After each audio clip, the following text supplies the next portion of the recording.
when you start this exercise, let me turn them sideways for you, is I take the rope with the boot around it, because again, I don't want him to get, burned from the rope or get panicked from that rope or get hurt from this rope. So I want to make sure that anytime I can, I don't want any pain to be in my training.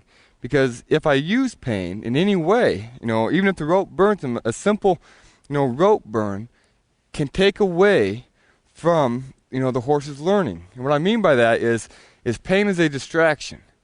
All right, that's all it is. It's a distraction. So if I'm trying to teach the horse something and he gets hurt, he stops trying to learn what I'm trying to teach him, and all he does is think about what's hurting him. So I don't want to use pain in any way.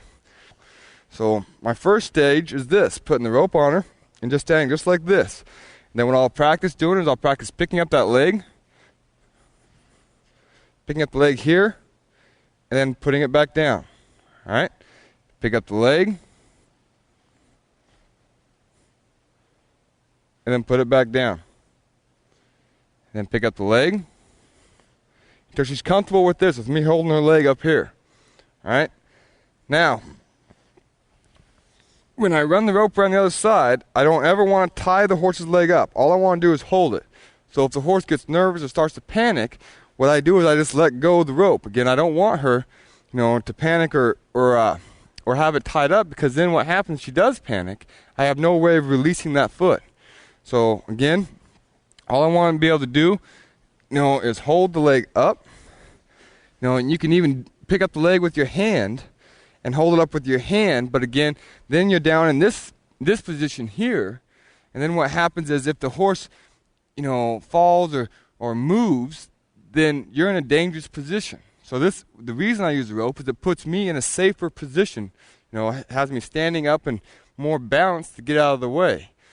So when I'm at this point here, what I need to have is that bit work done, where I can get her to respond to that bit and back up. That's all a bow is. A bow is, it's a going forward and backing up. Go forward, back up.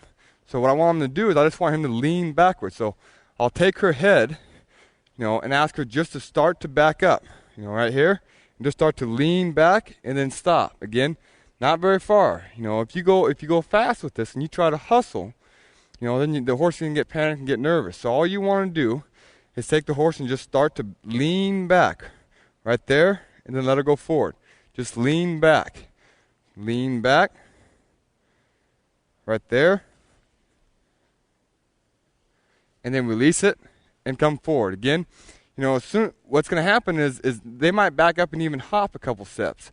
You just kind of stay with them, until that they go back, they touch that back or lean back, almost touch that knee, then go right back forward. All right, so we'll do that again. If we pick up the leg, again, this trick will go real quick, as long as, the horse doesn't get nervous or scared. All right, so then we'll go from here, pick up the bridle, get her head straight, lean back, and then come forward. All right, right away, come forward. Another part to talk about is we always have a cue. We're going to have a cue to bow, but what we need is also a cue to say, okay, to stop bowing. All right, that's so important. Our cue into it is just as important as our cue out of it. All right, so again, don't forget to tell them when to quit doing, the trick, or quit doing, what we're asking them to do. So that's why it's important to walk right back forward. You don't want to stay there very long, because if they go back forward without you telling them to go back forward, then what you're doing is they're going to bow and they're going to jump forward, or they're going to go to lay down and jump right back up. So it's at this stage now when I start, I want to make sure that everything I do is I'm telling them when not to do it, when to stop doing the exercise.